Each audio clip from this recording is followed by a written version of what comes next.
यह सूचना केवल हमारे विचार हैं, वित्तीय सलाह नहीं। निर्णय लेने से पहले खुद शोध करें। किसी भी लाभ या हानि के लिए हम उत्तरदायी नहीं हैं।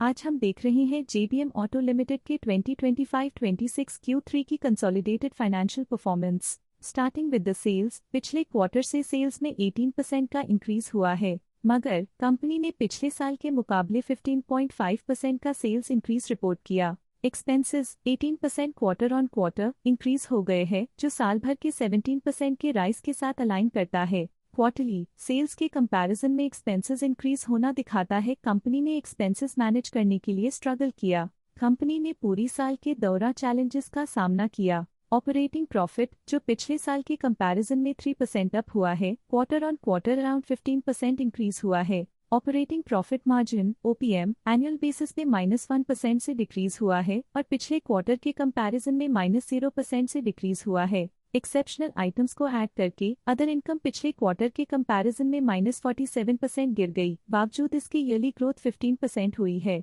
इंटरेस्ट एक्सपेंसेस पिछले क्वार्टर से 5% अप हुआ, लेकिन ईयर ओवर ईयर इंक्रीज 8% हुआ है। डिप्रिशिएशन कॉस्ट्स में क्वार्टरली -4% का डिक्लाइन देखने को मिला और ईयरली बेसिस पे -4.5% का डिक्रीज देखा गया। प्रॉफिट बिफोर टैक्स एनुअली 6.5% बढ़ा, लेकिन प्रीसीडिंग क्वार्टर से 4% बढ़ा है। इस साल कंपनी ने 20.5% टैक्स पे किया और क्वार्टरली कंपनी ने 22.5% टैक्स पे किया है। नेट प्रॉफिट ने ईयर ऑन ईयर 6% का इंक्रीज दिखाया, लेकिन लास्ट क्वार्टर से 8.5% का इंक्रीज हुआ है। इस क्वार्टर में कंपनी का परफॉर्मेंस ठीक रहा, ऑपरेशनल एफिशिएंसी में कुछ सुधार हुआ है। वहीं अगर एनुअल एनालिसिस की बात करें तो इस साल कंपनी का परफॉर्मेंस ठीक रहा। अर्निंग्स पर शेयर (EPS) में साल भर में 0% का इंक्रीज देखा गया, लेकिन क्वार्टरली में 59% की गिरावट भी नजर आई। इस क्वार्टर में कंपनी का EPS इतना अच्छा नहीं रहा। नेगेटिव प्रॉफिट कमजोर एफिशिएंसी को दिखाता है। जेबीएम ऑटो लिमिटेड के फाइनेंशियल स्नैपशॉट को रिव्यू करते हुए कुछ मुख्य ट्रेंड्स सामने आए हैं जो कंपनी की परफॉर्मेंस पे रोशनी डालते हैं।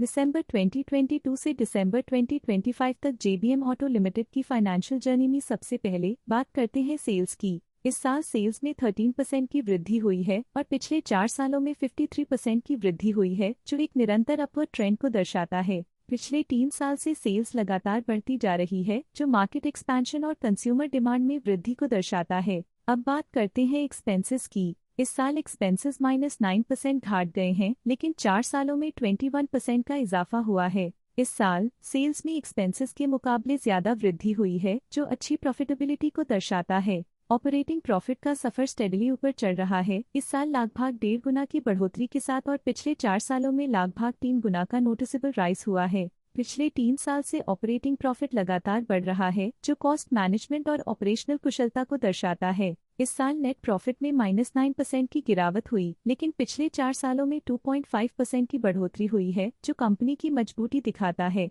EPS के लिए रास्ता कठिन रहा है। इस साल EPS -71% डिक्रीज हुआ और पिछले 4 सालों में कुल मिलाकर -70% की गिरावट हुई है। चलिए अब बात करते हैं शेयर होल्डिंग पैटर्न की। जेबीएम ऑटो की शेयर होल्डिंग रिपोर्ट्स कुछ इस प्रकार की हैं, जो दिसंबर 2025 के 31 तक चलता है। ये रिपोर्ट कंपनी के शेयर्स की डिटेल्ड जानकारी देता है, जिसमें promoters, promoter groups, foreign investors, public investors और सरकारी एंटिटीज शामिल हैं। पब्लिक हेल्थ शेयर्स का परसेंटेज 2025 के में 30.48% से 2025 के दिसंबर में 30.45% तक डिक्रीज हो गया। इस डिक्रीज से साफ है कि इस टाइम पीरियड में कंपनी में पब्लिक का हिस्सा डिक्रीज हुआ है। जब कंपनी के शेयर्स का अधिकतम हिस्सा प्रमोटर्स, FII, DII या गवर्नमेंट के पास होता है, तब ये माना जाता है कि कंपनी मजबूत हाथों में है, जो स्थिरता और मजबूत समर्थन को दर्शाता है और इस मार्केट की स्थिरता बनी रहती है।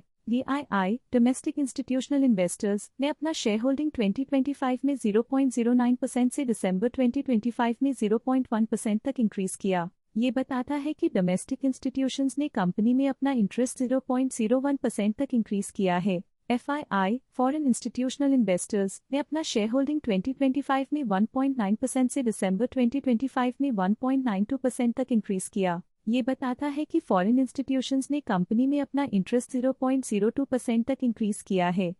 ये था कंपनी का करंट शेयर होल्डिंग पैटर्न। इस सेगमेंट में हम आपको ले चलते हैं इस क्वार्टर के कुछ विशेष DII डील्स की ओर। 24 December 2025 को ग्रेविटॉन रिसर्च कैपिटल LLP ने 13 लाख शेयर्स इन्वेस्ट किया 633.62 रुपीस पर यूनिट के हिसाब से, जिसका टोटल था 82.1 करोड़। 24 December 2025 को ग्रेविटॉन रिसर्च कैपिटल LLP ने 13 लाख शेयर्स की बिक्री की 634.18 रुपीस पर यूनिट के हिसाब से, जिसका टोटल था 82.2 करोड़। तो ये थी इस क्वार्टर की कुछ सर्वाधिक चर्चित DII डील्स, जो दिखाती है बाजार के नए रुझान। आज के लिए फाइनेंशियल सेक्टर में इतना ही। देखने के लिए धन्यवाद।